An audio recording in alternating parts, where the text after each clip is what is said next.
everybody, one final video from me. First, I want to thank all of you for a great semester. History 1 is a tough class. We cover a lot of material, 1,500 years of global Christian history, plus we deal with a lot of foundational theological concepts.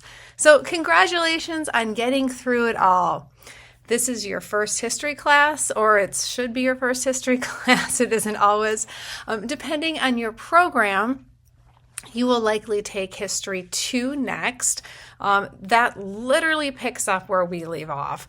I occasionally teach it, but generally it is Dr. Mark Granquist. He's great. You'll learn a ton from him about the Reformation and then the rest of modern history.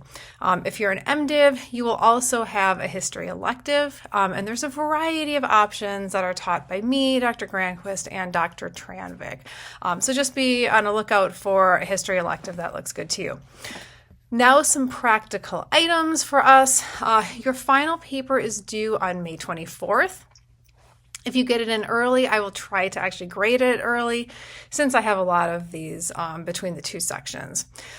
So your final paper is on a person.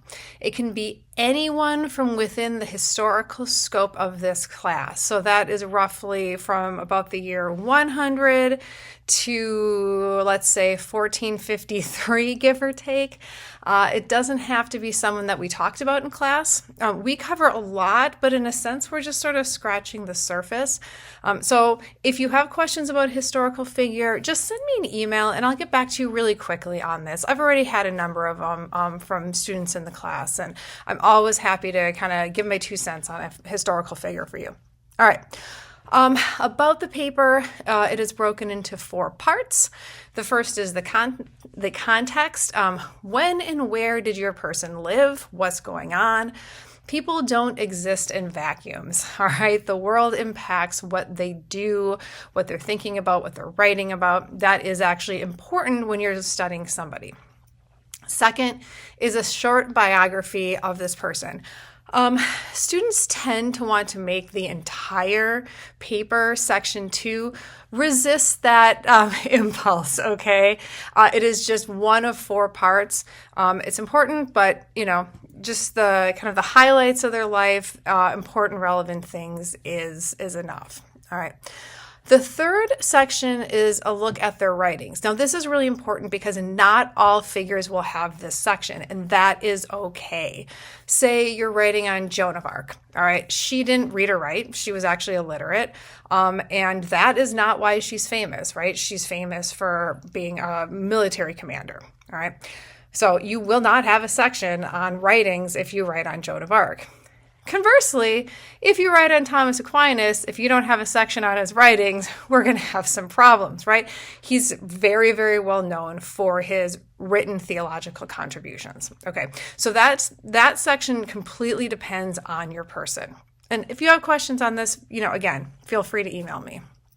All right, now the final part is a reaction, is like your personal reaction to the person that you're writing about. Why were you drawn to them? How might you apply their life or works to modern life, to modern faith? I actually consider this last part probably the most important section, though this is the section that students often actually don't spend that much time on. But it is the section in which you are integrating what we are learning with, your ministry, your life. And so I consider that very, very important. So please do not just add a paragraph on the end for section 4. Okay. That's it on the paper. Again, if you have questions, let me know. Otherwise, it's pretty straightforward, 4 prescriptive sections. All right. That is all I have for you now. If you have questions or need anything, don't hesitate to reach out.